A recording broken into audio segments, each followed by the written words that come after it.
예, 오늘 보려고 하는 마태복음 21장부터가 이제 큰 단락으로 보면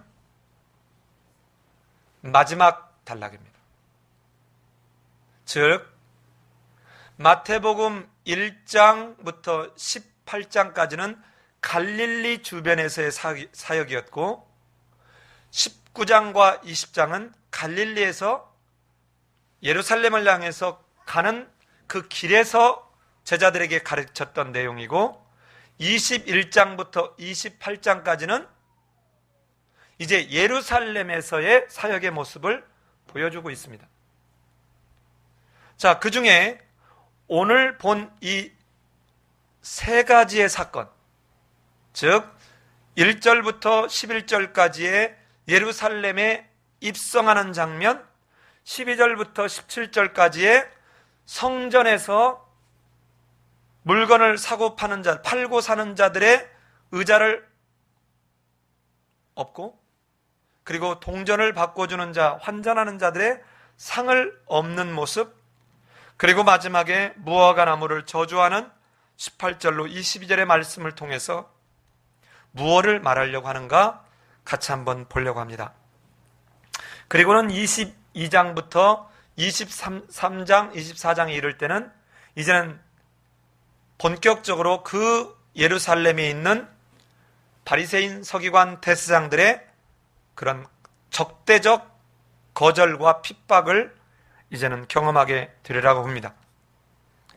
자, 오늘 이 본문을 볼 때 21장의 1절을 보면 그들이 어디에 가까이 갔답니까? 예루살렘에 가까이 갔다라고 얘기합니다. 여러분, 마태복음 전체에서 예루살렘이라고 하는 이 지역의 이름이 몇 번 등장할까요? 예, 많이. 예, 제가 늘 구박을 받는 것 중에 하나가 몇 번은 제발 좀 얘기하지 마라. 자, 저도 하고 싶어서 한 게 아니라 이번 설교를 준비하면서 한번 찾아봤더니 12절에 걸쳐서 나타납니다. 그러니까 저에게는 12절 하면 예사롭게 안 보이죠? 그런데 정말 재미나게도 앞에 6번은 순환 예고가 있기 전에 있었던 내용이고, 16장 21절부터 나오는 6번에 걸쳐서 나오는 것이 전부가 다 순환 예고로 더불어서 시작되는 내용이 예루살렘을 언급하고 있다는 거예요. 자, 제가 왜 시작할 때 예루살렘에 대해서 얘기를 하는지, 오늘 본문이 처음에 그들이 예루살렘에 가까이 가서 이 의미만 정확하게 이 16장 21절 이후에 순환 예고부터 예루살렘에 대해서 보다 더 집중적으로 언급하기 시작하는 걸 보면,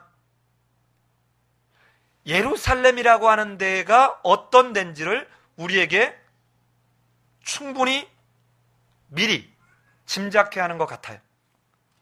자, 지금 예루살렘에 가까이 갔는데 여기에 두 가지 지역이 등장을 합니다.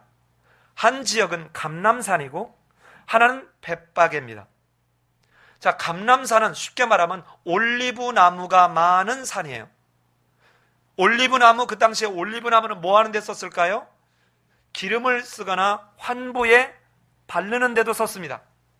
자, 이런 감람산, 즉 이 감람산은, 저는 가봤는데 이 감람산은 예루살렘이 내려다 보이는 산입니다. 예루살렘 성전이 내려다 보이는 산이에요. 그런데 벳바게라고 하는 마을은 무슨 말이냐? 벳바게는 무화과 나무들의 집이다, 이런 말이에요. 무화과 나무가 많은 집인 것이죠.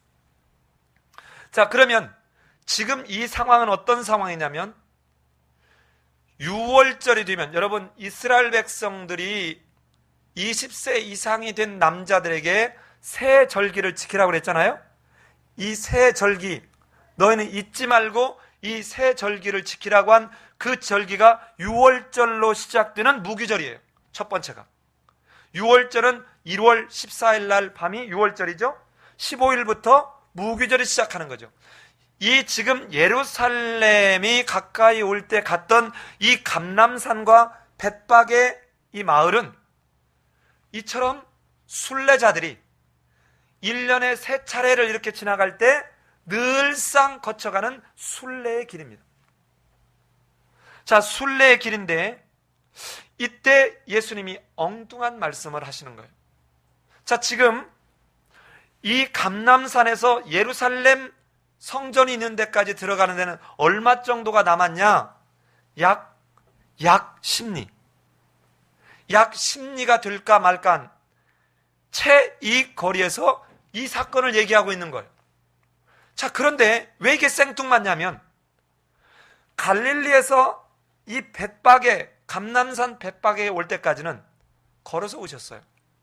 왜냐하면 6월절에 순례하는 순례객들은 이 유대인들의 관행상 걸어서 순례합니다.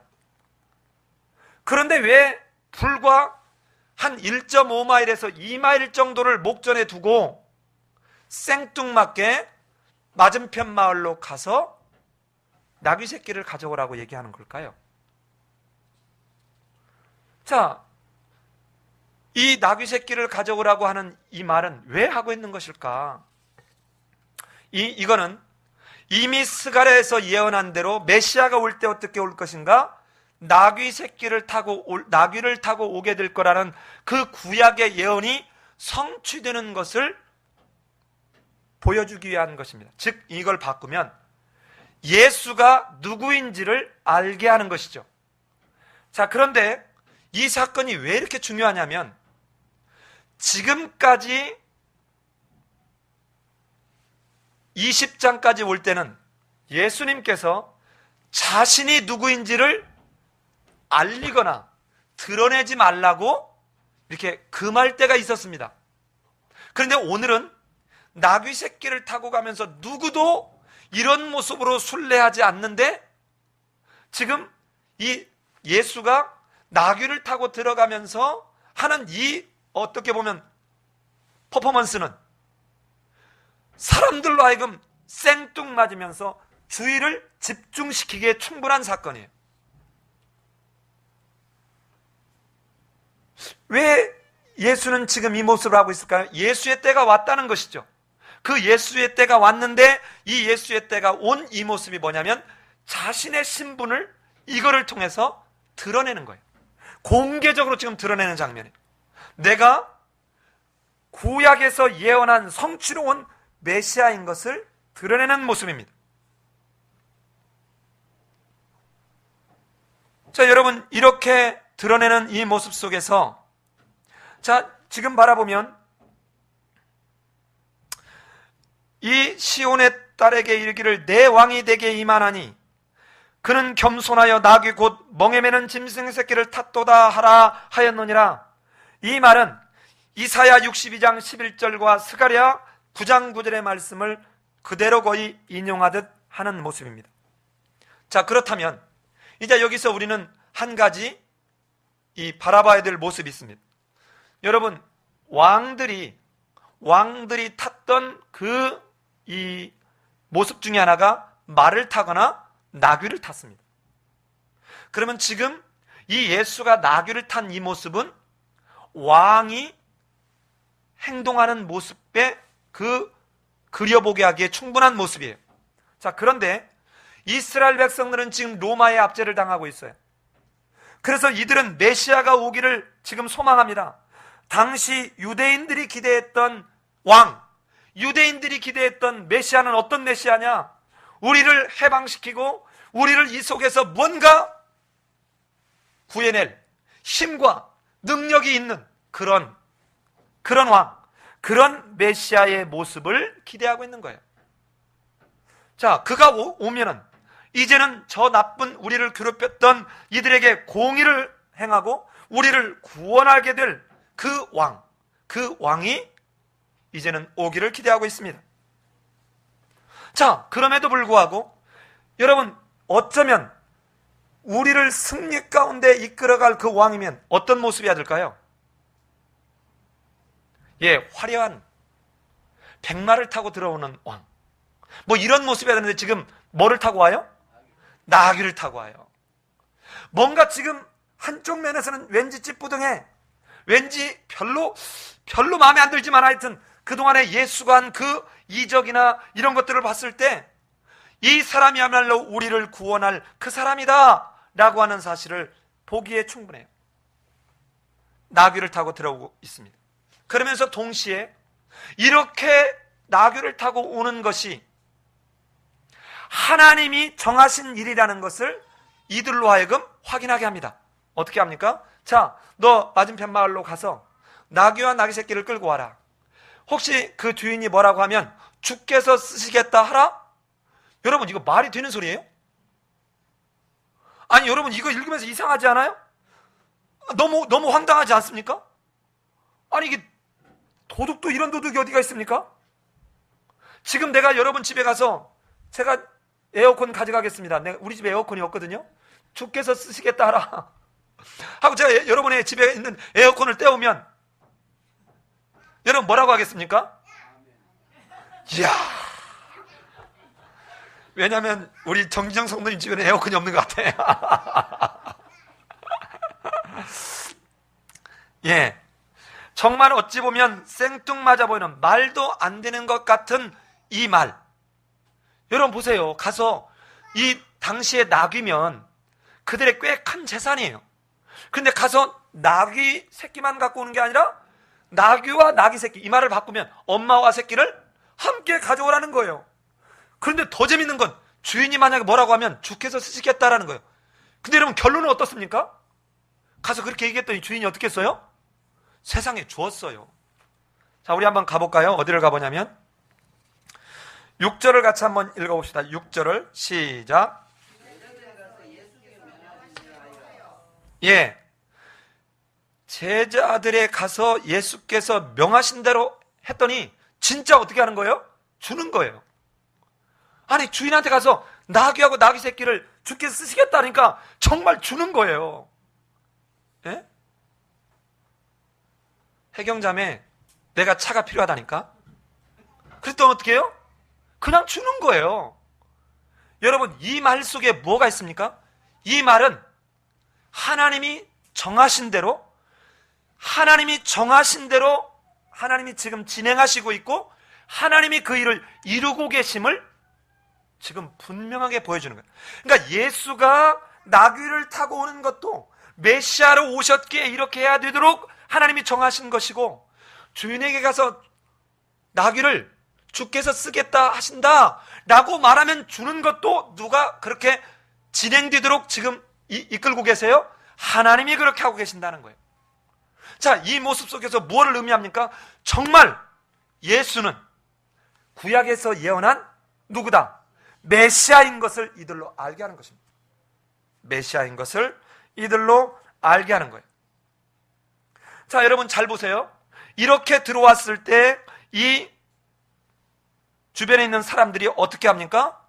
주변에 있는 사람들이 이 겉옷을 벗어서 길에 펴고, 다른 이들은 나뭇가지를 베어서 길에 이렇게 해놓고는 난 뒤에 앞에서 따르고 뒤에서 따르면서 뭐라고 얘기합니까? 그들을 향해서 호산나 다윗의 자손이요, 찬송하리로다 주의 이름으로 오시는 이여 가장 높은 곳에서 호산나 하더라. 호산나, 이 말이 무슨 말입니까? 호산나, 예, 지금 구원하소서, 또는 우리를 구원하소서, 이런 말이에요. 우리를 구원하실 그 다윗의 자손이라, 이 말이에요. 근데 지금 이들은 이렇게 노래하지만 이 노래 속의 의미는 어떤 의미예요? 우리를 로마의 압제, 이 고통과 이 경제적 어려움, 먹는 것의 어려움에서 우리를 어떻게 해줄 사람? 해방시켜 줄 사람. 우리의 먹는 것을, 우리의 궁핍함을 해소해 줄 사람, 이 사람입니다.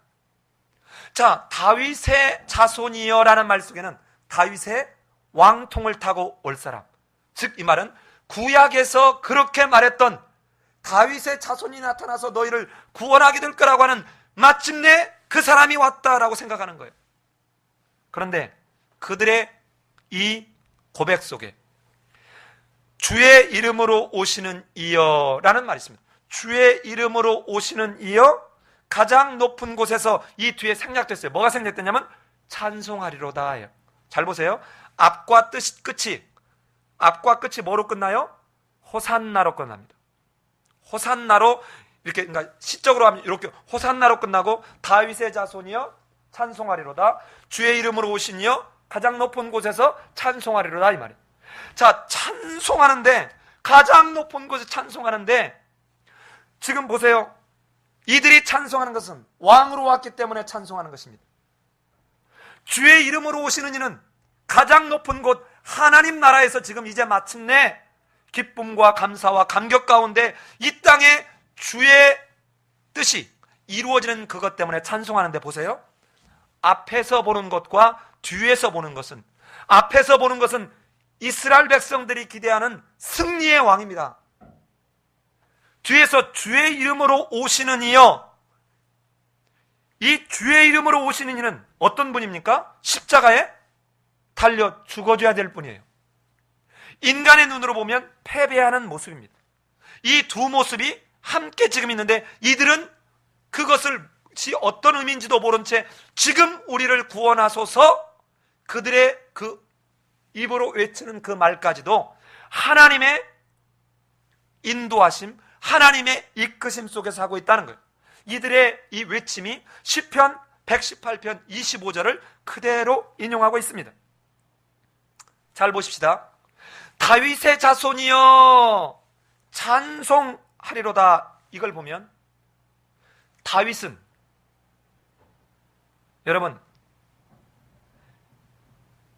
예루살렘에서 감람산으로 예루살렘을 빠져나올 때 압살롬이 반역함으로 그 땅, 거기를 예루살렘에서 감람산 쪽으로 이렇게 나올 때 어떻게 나왔습니까? 조롱을 당하면서 애통 가운데 나왔습니다. 그런데 다윗의 자손인 예수는 지금 반대로 감람산에서 예루살렘을 향해 들어가는데 어떻게 들어갑니까? 환호 가운데 들어갑니다. 자, 똑같이 외치는 소리가 있습니다.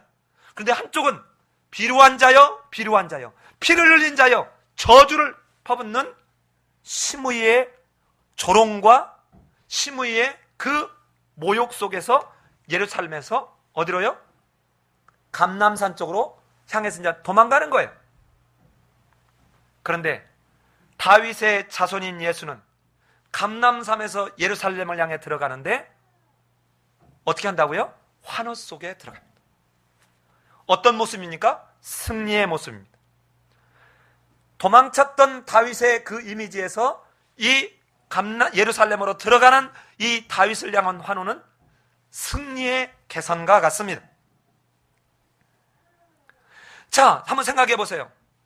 이 무리들이 열광적으로 외치고 있는 이 환호는 지금 이 무리들이 어떤 무리들입니까?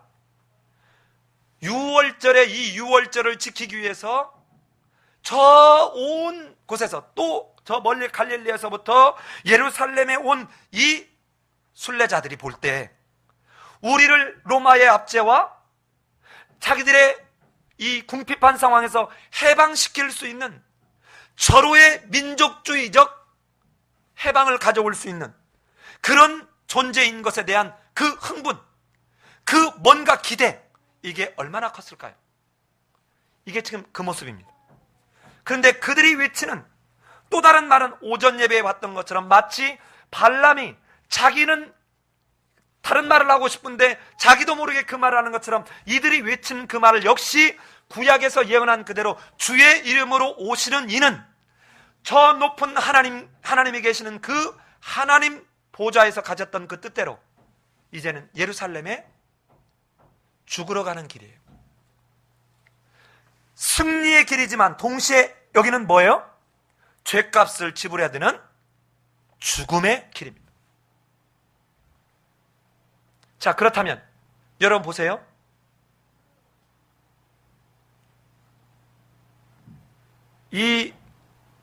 이들이 지금 다윗의 자손이하고 막 환호하고 있는데 자기들이 말하는 대로 주의 이름으로 오시는 이여 가장 높은 곳에서 찬송하리로다.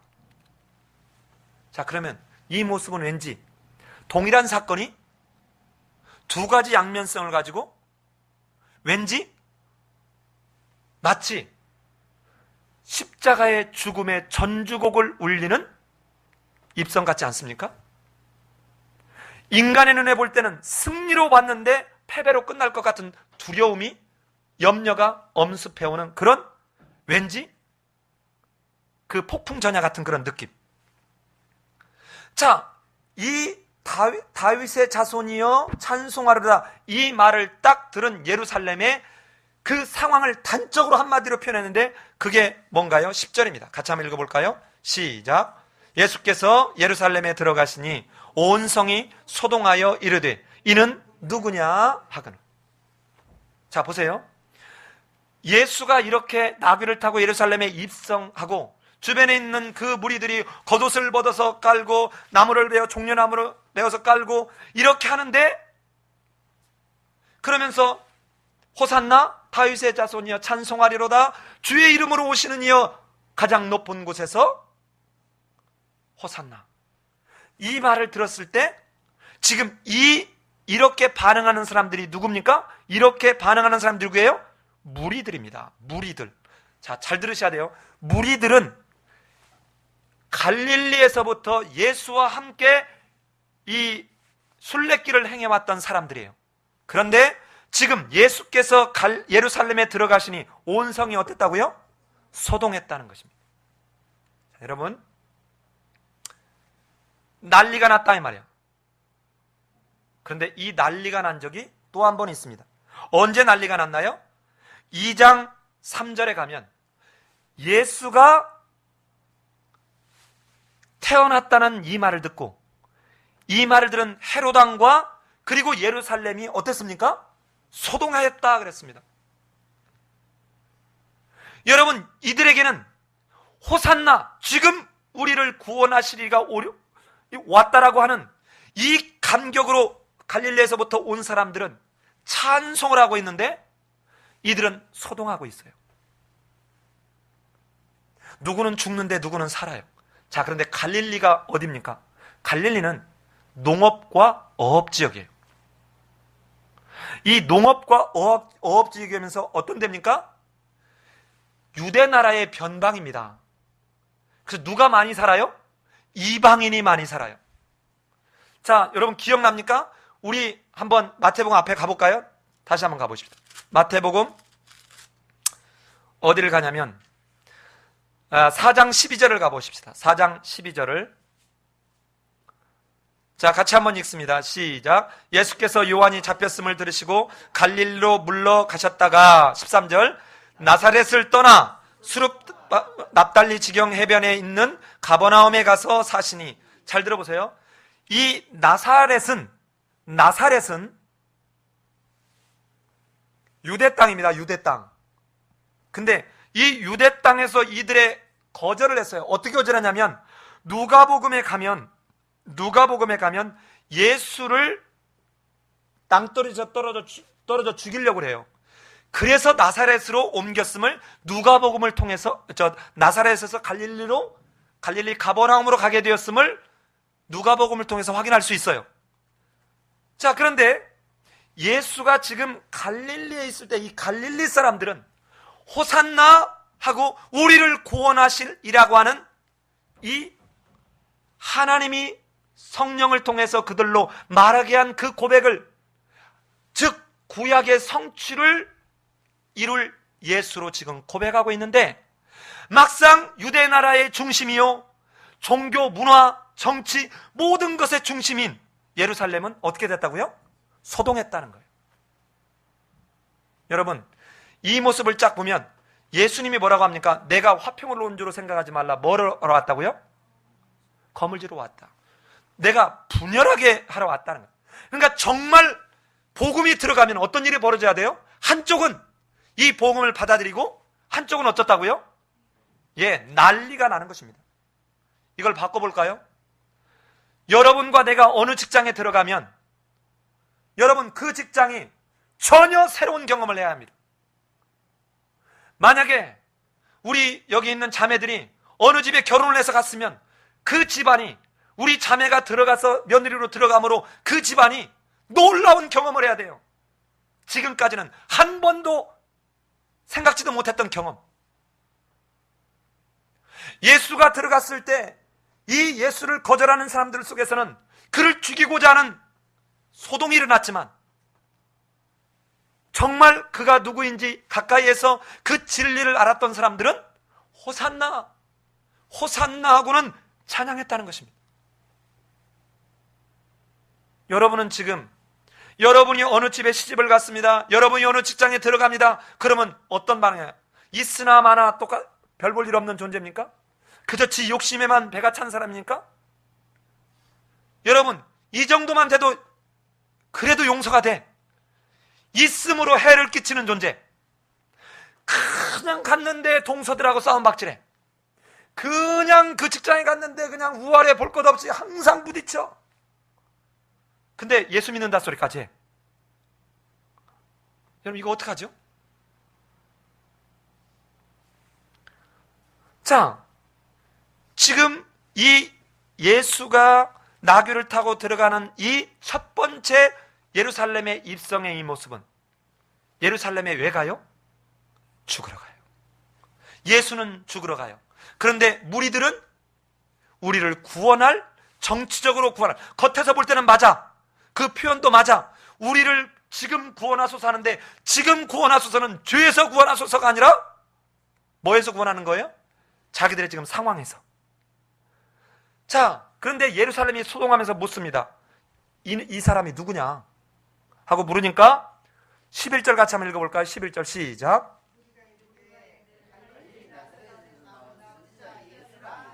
자, 제가 왜 이 무리들도 정확히 이해를 못하고 하고 있다고 그러냐면 호의적이긴 해. 어느 정도는 알아. 그러나 진짜 예수가 왜 왔는지를 정확히 아는 모습은 아니에요. 예수를 뭐라고 얘기했다고요? 선지자라고 얘기하는. 선지자. 자, 이런 무리가 아직은 완벽해 보이지 않는 그런 모습. 왜냐하면 이들이 조금 가면 이렇게 환호했던 이 무리들이 나중에 뭐라고 하죠? 예수를 십자가에 못 박으라고 함께 소리치는 사람들로 바뀝니다. 여러분,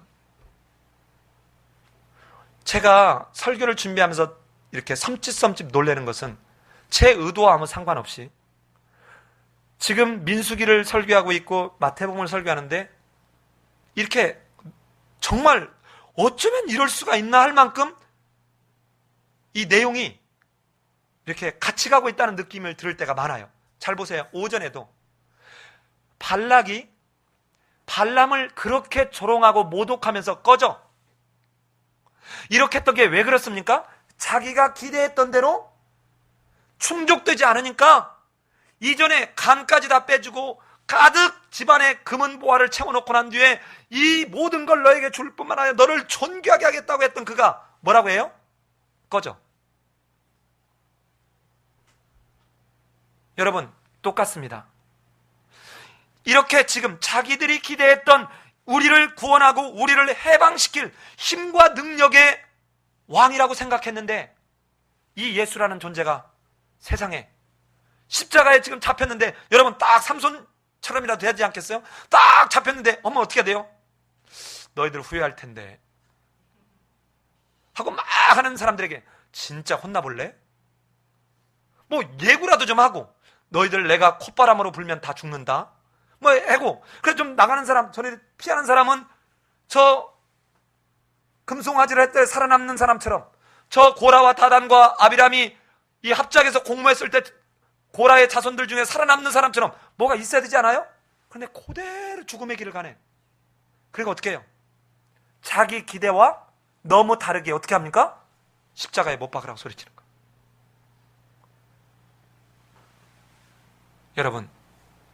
여러분 오늘 왜 예배당에 오셨어요? 오늘 왜 예수 믿어요? 내가 기대하는 것을 이렇게 하면 이룰 거라는 그 기대 때문에 오지 않습니까?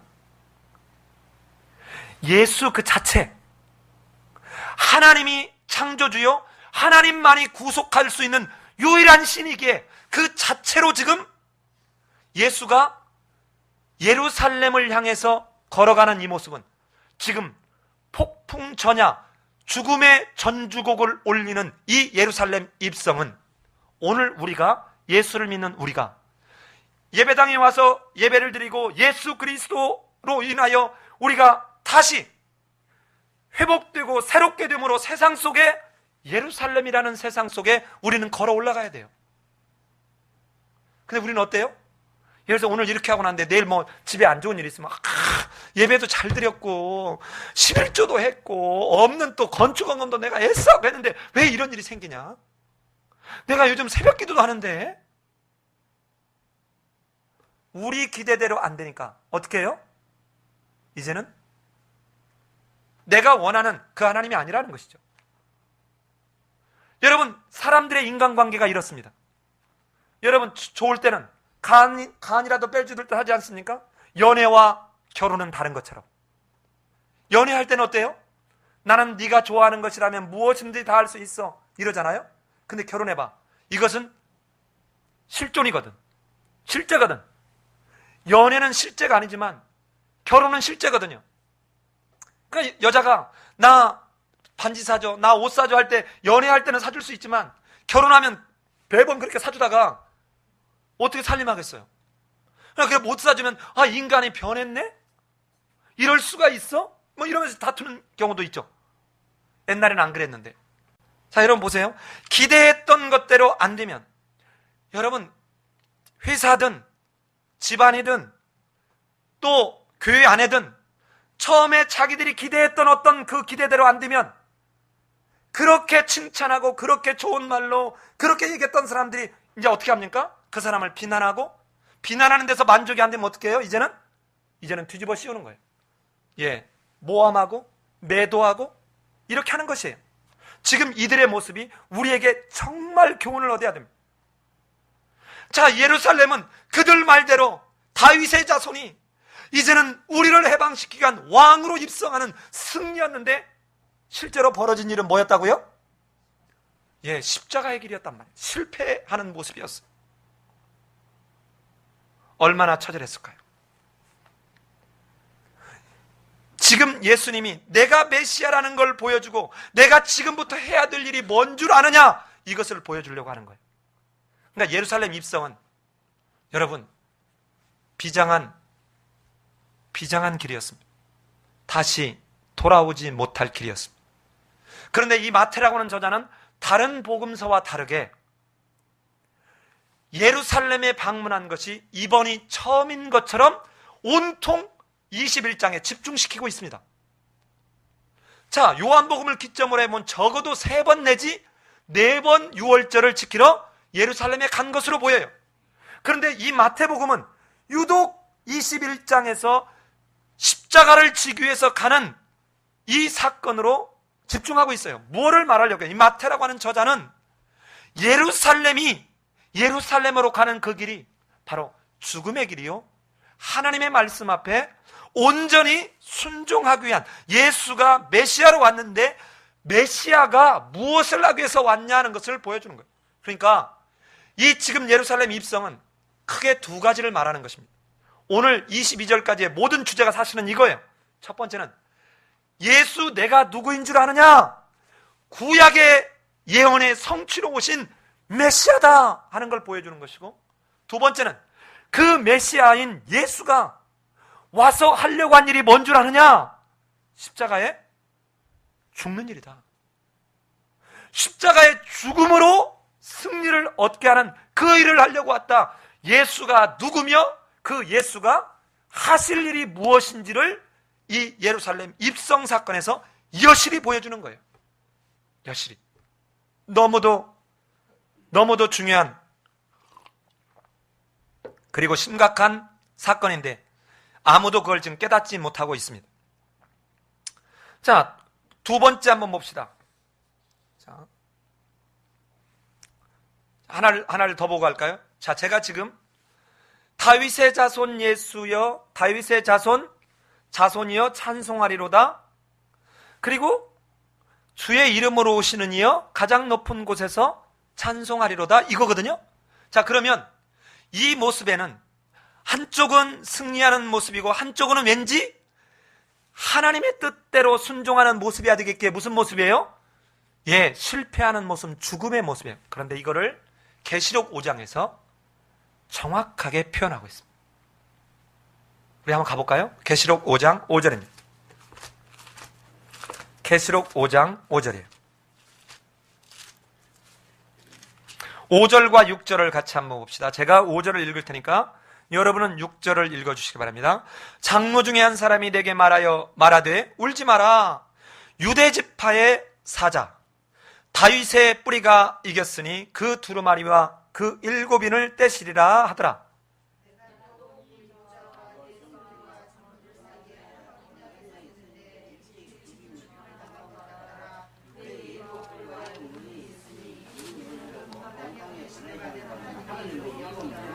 자, 저를 그냥 보시겠습니까? 자, 보세요. 여기에 두 가지의 모습이 나오죠. 하나는 뭐예요? 사자.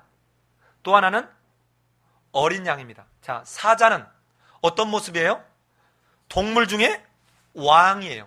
승리의 상징입니다. 이 승리의 상징은 반드시 전제되어야 될 게 뭐예요? 자, 진짜 이 땅에 왕노릇한 사단을 물리치고 진짜 승리하려면, 이 사자의 승리하는 모습이 있으려면 어린 양의 죽음의 모습이 담보되었을 때, 전제되었을 때만 이 승리하는 사자의 모습을 볼 수 있는 거예요. 즉 다시 말하면 이들이 시편 118편에 있는 말씀을 지금 인용해서 이 무리들이 찬양하고 있지만, 실제로 그 모습은 그들이 말하는 대로 다윗의 자손이 왕으로 승리하기 위해서는 십자가의 길은 피할 수 없는, 마땅히 가야 되는, 전제할 수밖에 없는 길인 거예요. 그러니까 예수가 세례를 받을 때 어떤 일이 벌어졌습니까? 지상의 왕으로 등극하는 장면이에요. 그래서 하늘에서 뭐가 임했어요? 비둘기 같은 성령이 그 머리 위에 내려왔습니다. 이게 뭐예요? 메시아로서의 등극하는 장면이었어요. 그런데 이 메시아로서 등극하는 이 세례를 받는 이 모습은 어린 양의 머리에다가 손을 얹고 우리의 죄를 이 동물에게 대신 지어주고 우리의 죄를 용서해달라고 하는 이 말, 예수 편에서 바라보면 이들의 죄를 내 죄로 동일하게 간주하겠다라고 하는 이 모습이 바로 세례받는 모습이에요. 그러면 내 죄로 간주했기에 양에게 우리의 죄를 전가했기에 이 양은 어떻게 돼야 돼요? 죽어야만 우리의 죄가 대속함을 입을 수 있는, 진짜 자유함, 진짜 승리함을 맛볼 수 있는 반드시 전제 조건이 뭡니까? 어린 양의 죽음이에요. 그러게 이 예루살렘은 우리에게는 화려한 정치의 도시, 화려한 문화의 도시, 화려한 종교의 도시가 아니라 그곳은 전제가 죽음의 도시입니다. 예수가 죽어야 하는 도시. 여러분이 이제는 이곳에서 예배를 드리고 가정으로, 직장으로, 어디를 향해서 여러분 동네로 돌아갈 때 이제는 갈릴리라고 하는 예수님의 사역이 있었던 그곳에서 예루살렘이라고 하는 한 번도 예수님이 사역하지 않은 것처럼 이 마태가 지금 보이고 있는 이 지역에 갈 때는 뭐로 간다고요? 죽으러 가는 거예요. 죽어야 그 속에서 하나님의 뜻이 이루어진다는 거예요. 여러분과 내가 교회에서 세상을 향해서 갈 때 그곳 세상에 들어가서 죽어야 세상적으로는 실패하는 것 같고, 세상적으로는 조롱당하는 것 같고, 세상적으로는 우스꽝스러워져 같은 그러한 상태로 가야 마침내 그곳에 있는 사람들이 진짜 승리를 맛볼 수 있다는 것이에요. 보세요. 다윗이 예루살렘에서 감람산으로 올 때 어떻게 됐어요? 어떻게 됐어요? 조롱과 눈물과 애통 속에서 나가지 않았습니까? 그런데 다윗의 자손이 다시 감람산에서 예루살렘으로 들어갈 때는 어느 속에 들어간다고요? 환호 속에서 들어가고 있어요. 여러분, 진짜 내가 예수를 믿는다는 것이 사탕발림으로 복받습니다. 좋은 하나님입니다. 이런 말로가 구원이 이루어지는 게 아니라는 것이죠. 이 모습을, 이 예루살렘에 내가 왜 왔는 줄 아느냐? 이 예루살렘의 입성 속에 담긴 1절부터 11절에 있는 이야기를 구체적으로 설명하는 두 사건이, 여러분, 둘 하면 뭐죠? 둘 하면 입증, 증인, 증거, 확증이죠. 그 하나가 성전을 청결해가는 것이고 무화과 나무를 저주하는 사건이에요. 자, 첫 번째, 성전을 지금 하고 있는 것은 보십시다. 성전에서 지금 이 팔고 사는 사람들의 의자를 엎었다 그러죠? 자, 보십시오. 여러분, 이 당시에 멀리 떨어져 있는 사람들이 멀리서부터 동물을 가져왔고 하면, 오면은 어떻게 해야 되느냐? 이 동물이 희생제물을 드리기에 합당한지 검사를 맡아야 돼. 근데 끼껏 갖고 왔는데 이거 병들었대. 그러면 드릴 수 없으니 또다시 준비해야 되겠죠. 그러니까 이게 너무 불편해. 그런데 지금 성전의 지도자들, 즉 대제사장들, 제사장들이 안에서 이미 이런 과정이 끝난, 인증이 된 동물을 사면 편리할까요? 안 편리할까요? 엄청 편리하죠. 그러니까 이거는 지극히 자연스러운 거예요. 또 이 당시에 니산월 1월 14일이 6월절인데 1월 1일까지 20세 이상의 남자는 반세겔이라고 하는 성전세를 냈습니다. 근데 이 성전세를 뭘로 냈냐? 두로의 세겔로 냈어요. 두로라는 지방의 세겔로 냈다고요. 근데 이 사람들이 저 멀리에서 오면서 다른 그 돈들을 가지고 오면 이 성전세로 바꿔야 돼요. 그래서 환전상이 있는데 이 1월 1일이 되기 며칠 동안 성전에 있는 이방인의 뜰에서 이걸 펼쳐놓고 이렇게 동물도 제공을 하고 이것도 하는 거예요. 자, 그런데 예수님이 왜 지극히 늘 있어 왔던 이 모습에서 이들의 의자를 엎고 상을 뒤집어 엎냐는 거예요. 자, 1차적으로 보면 이렇게 보여집니다. 이들이 이 동물을 이렇게 하면서 폭리를 취하는 거죠. 이 환전을 하면서 어떻게 해요? 웃돈을 받는 거죠. 그럼 이 웃돈을 받을 때 이 사람들이 웃돈 받으면 어떤 일이 벌어질까요? 이 받은 웃돈을 누구한테 줄까요? 우리 교인들은 너무 착해가지고 이걸 잘 몰라요. 나는 많이 해본 사람 같잖아. 자, 봐요. 어떻게 하느냐면 밑에서 싹 이렇게 긁어들여가지고 이거를 항상 높은 계층에 있는 이 사람들에게 항상 먹이 사슬처럼 이 사람들에게 챙겨줘야 되겠죠. 그러니까 지금 이 환전을 하고 동물을 파는 이 사람들이 제사장, 대제사장들에게 상납을 하면 이 사람들은 계속 사업권을 주는 거죠. 이런 관계에 있는 이것 때문에 과연 지금 예수님이 이 상을 뒤집어 엎는 것일까 하는 거예요. 아닙니다. 이 정도의 문제가 아니에요. 이러기 때문에 이걸 뭐라고 보냐면 성전 청결 사건이라고 자꾸 이걸 주장하는 거예요. 아닙니다. 그 정도가 아니에요. 잘 보세요. 예수님이 자기 자신을 가리켜서 뭐라고 합니까? 마태복음 12장 6절에서 나는 성전보다 더 크니다.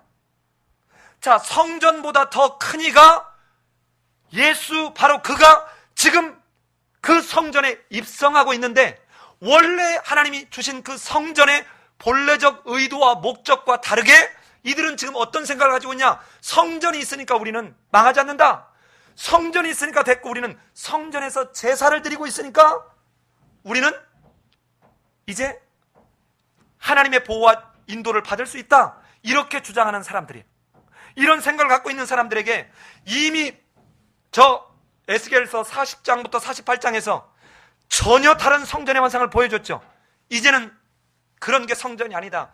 눈에 보이는 이것이 성전이 아니다 하는 것을 너무도 강하게 얘기해줬고, 여러 선지서들에서 그것이 진정한 성전이 아닌 것을 말해줬음에도 불구하고 이들이 깨닫지 못하고 있다는 것입니다. 깨닫지 못하고 지금 어떻게 해요? 우리에게는 성전이 있으니까 우리는 하나님의 보호를 받을 거야, 우리는 제사를 드리고 있으니까 그럴 거야 라고 하는 이들에게 이 성전이 이제는 더 이상 성전의 기능을 상실했다. 너희들이 믿고 있었던 이 성전이 진짜 성전이 아니다. 이건 모형이었다. 그래서 이 성전을 어떻게 하겠다? 이제는 폐하겠다. 이 성전에서 드렸던 제사는 더 이상 이제는 의미가 없다. 폐하겠다. 성전의 실체요, 재물의 실체인 메시아가 왔기에 이건 더 이상 없다. 성전 제도와 성전 자체의 종말을 선언하는 거예요. 근데 문제는 이들이 지금 이걸 깨달아요, 못 깨달아요? 못 깨달아요. 못 깨달아요. 여러분 오늘 오전에 봤잖아요.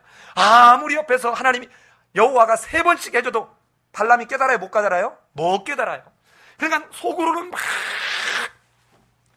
막 저주를 하고 싶은데 하나님이 입 딱 틀어주고 못 깨닫습니다. 그런데 발락은 어때요? 3번씩 이 발람이 자기가 원하는 대로 안 하니까 뒤에 진짜 해주는 예언 알아들어요, 못 알아들어요? 못 알아들어요. 여러분, 자식을 키워보니까 이렇게 붙잡고 야, 이게 아니야. 근데 엄마나 아빠가 말하면 안 들어. 근데 어느 날 어디 갔는데 자기 학교에 어떤 누가 뭐 특강한다고 왔다는 거야. 근데 어느 날 집에 와가지고 뭐라냐면, 아빠 오늘요 누구 알아요? 알지? 꽤 이름이 있는 사람이 와가지고 그 하는데 아빠가 하는 얘기 그대로 다 해요. 그러니까 뭐예요? 그동안에 아빠가 해주는 얘기는 아빠니까 그냥 한다고 생각한 거예요. 근데 그 밖에 있는 사람이 와가지고 딱 한 말 듣고는 어디서 많이 들은 얘기, 아빠한테 그동안 수없이 들은 얘기를 하더라는 거야. 그러니까 뭐예요? 진짜를 아무리 얘기해줘도 한 번 스스로에게 사로잡힌 사람은 듣지 못하는 거예요. 이들이 깨닫지 못합니다. 이들이 깨닫지 못해요. 이제는 성전의 상실은 성전이 그들의 전부와 같았던 이스라엘 백성들이 이 복음에 실패하고 있음을 의미하기도 합니다. 그래서 이 성전은 곧 종말에 이를 것이고, 한번 가볼까요? 24장 2절 한번 가봅시다. 이제 곧 종말에 이르러요. 24장 2절 같이 한번 읽어봅시다. 시작.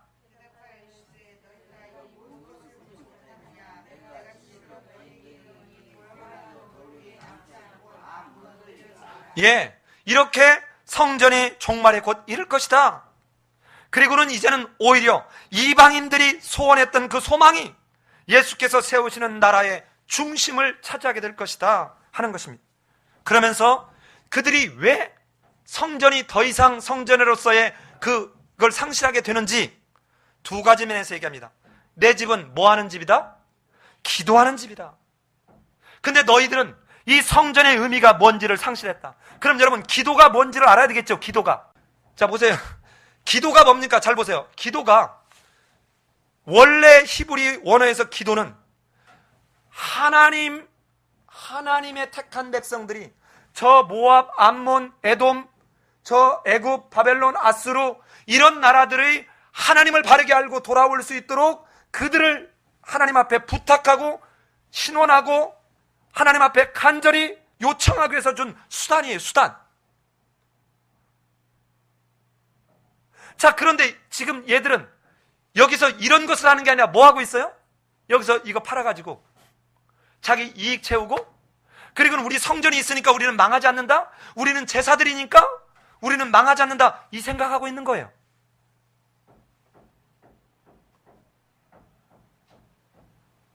어쩌면 오늘날 우리가 나 교회 다니니까 구원받았어, 나 성경 이만큼 읽었으니까 10번 읽었으니까 뭐 20번 읽었으니까 나는 구원받았어, 나는 교회 다니니까 구원받았어, 나는 종교가 기독교야 그러니까 나는 구원받았어 라고 생각하는 것과 어찌 보면 똑같은 모습 아닙니까? 그 형태만 다를 뿐이죠. 잘 보세요. 나귀를 타고 입성한 이 구약에서 예언한 대로 오신 이 평화의 왕 메시아를, 본인이 메시아인 것을 드러내 보여준 예수께서 신앙의 중심지인 성전에서 자신이 메시아인 것을 지금까지 누구도 감히 신성모독으로 돌로 맞아 죽일 그 상황이었기 때문에 누구도 할 수 없었던 이 사람들의 상을 업고 의자를 엎는 일을 누가 해요? 메시아인 예수가 하면서 자기의 뭐를 드러내요? 신분을 드러내요. 자기가 메시아인 것을, 그 메시아적 권위를 가지고 있음을 드러내고 있는 모습입니다. 참으로 유대인 사회에서 상상할 수도 없는 충격적인 모습이죠. 아마 돌로 쳐 죽임을 당하기에 마땅한 사건이었습니다. 자, 이 사건이 딱 있자 여러분 대제사장들이 어떻게 합니까? 우리 15절이에요. 죄송해요. 제가 잘못 적어놨어요. 다시 한번 부탁합니다. 시작.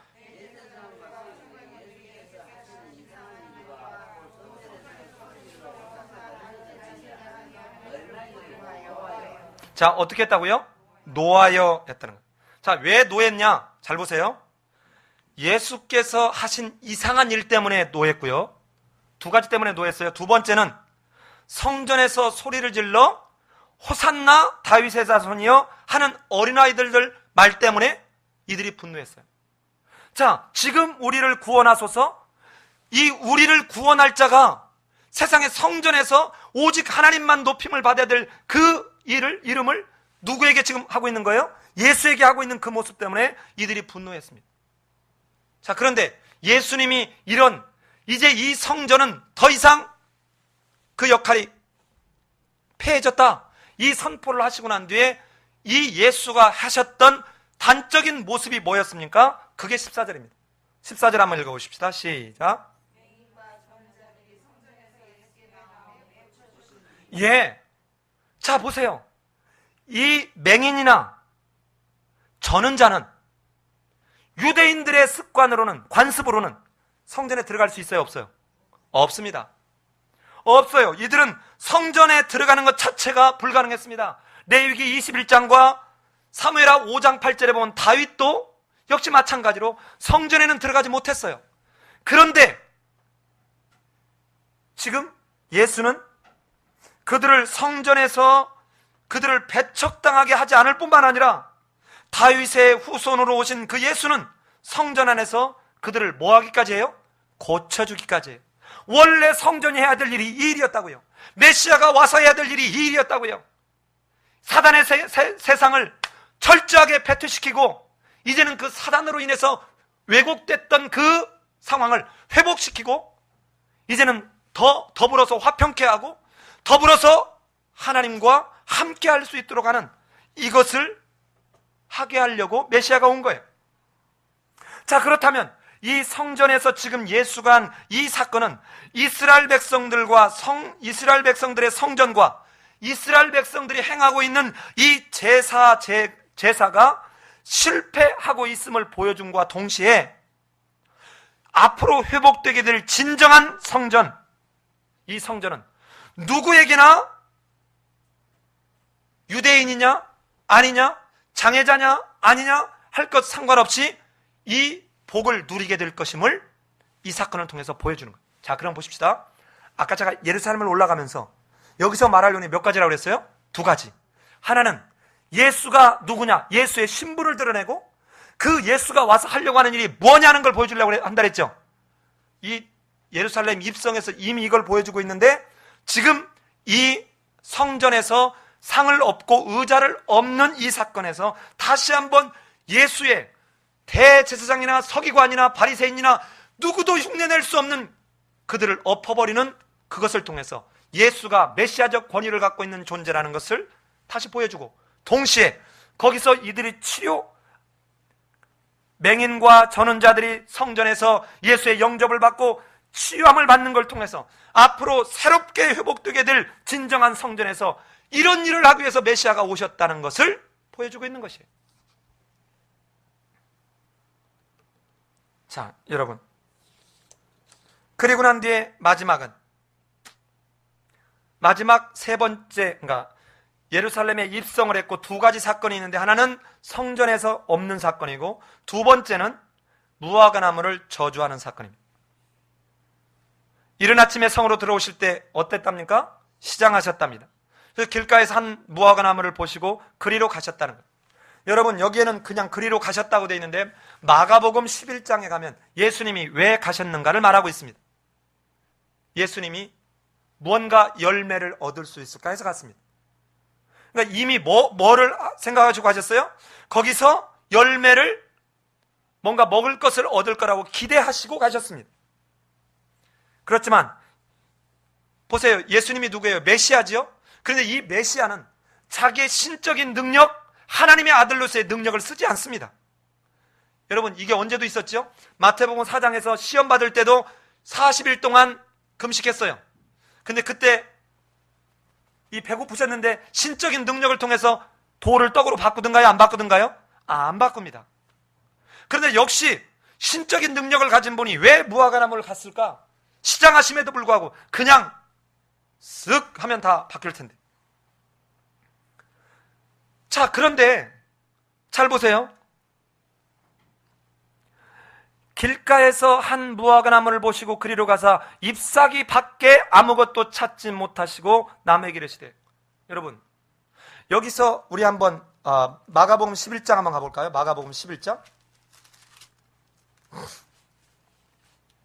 마가복음 11장 13절을 한번 가서 보십시다. 같이 한번 읽어볼까요? 시작.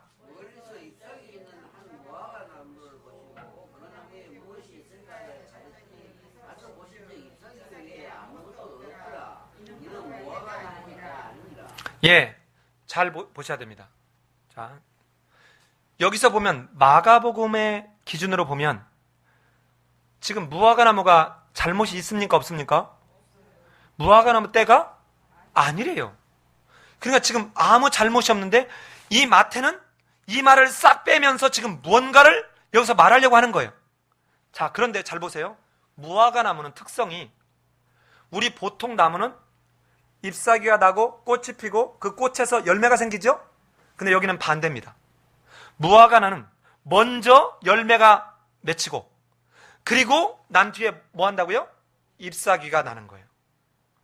그런데 잎사귀가 있다 이 말은 바꿔서 얘기하면 뭐가 존재하는 거예요? 열매가 존재하는 것입니다. 그런데 마가는 무화과 때가 아님이라는 말이 있는데 마태는 이거를 싹 빼면서 지금 이거를 통해서 무엇을 말하려고 하는 것일까? 자, 그런데 지금 예수님이 가가지고 그렇게 시장에서 뭐를 구하려고 할 때 없으니까 어떻게 합니까? 이 무화과나무를 저주합니다. 무화과나무를 저주했을 때 영원히 열매를 맺지 못할 것이다 라고 말하자 무화과나무가 곧 어떻게 했다고요? 말랐다는 거예요.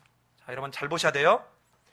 앞에 성전을 정화하는 이 사건은 모든 사람들에게 행하는, 공개적으로 예수가 누구며 예수가 할 일이 무엇인지를 말하고 있다면, 이 무화과나무 저주 사건은 이 의미를 정확히 깨닫지 못하는 제자들만을 위해서 따로 보충 이야기를 하고 있습니다. 우리 20절을 같이 한번 읽어보십시다. 시작.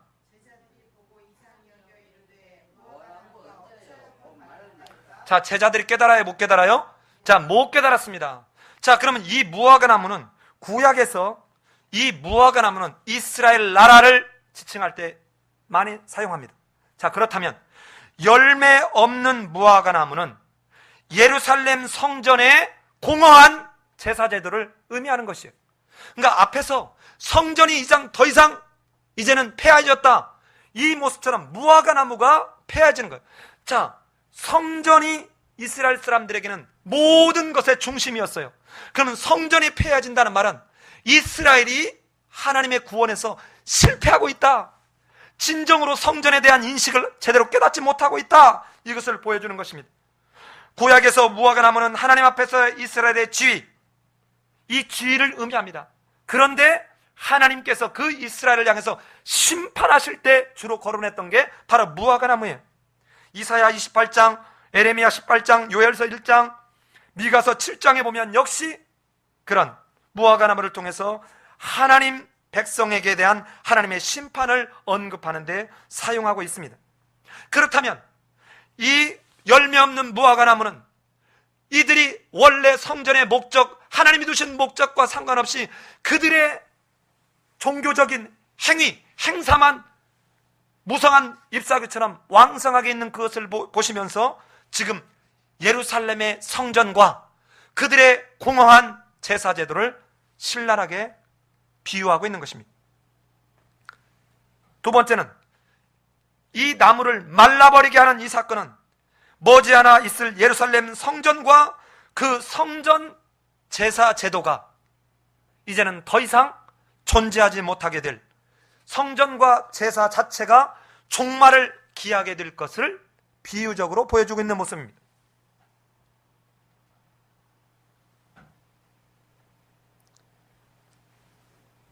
자, 이제 이렇게 무화과나무 비유를 보면서 마지막에 전혀 생뚱맞는 이야기를 통해서 제자들이 보고 이상히 여겨 이르되 무화과나무가 어찌하여 곧 말랐나이까 할 때 예수님은 전혀 생뚱맞은 말씀을 합니다.